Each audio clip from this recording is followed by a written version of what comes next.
Nitong Sabado, January 15, nagsimulang ipatupad sa Clark Freeport Zone ang no vaccination card at no negative COVID test result, no entry policy. Kasabay ng implementasyon nito, nagpost sa kanyang social media page si Ginoong Alex Caugiran, dating presidente ng Clark International Airport Corporation, ng isang bukas na liham para kay Clark Development Corporation President Manuel Gerlan, kaugnay ng nasabing polisiya.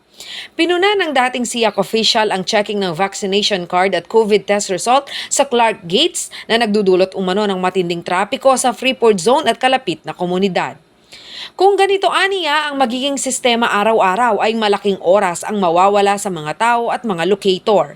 Ipinapaubaya ni Caugiran na ipaubaya na lamang sa mga locator ang hindi pagpapapasok sa kanilang mga empleyado at mga bisita kung hindi bakunado o walang negative COVID test result. Tumugon naman sa post na ito si CDC Communications Division Manager Eric Jimenez. Humingi ito ng pangunawa sa abalang dulot ng patakaran. Pansamantala lamang umano ito upang pigilan ang posibleng Omicron outbreak.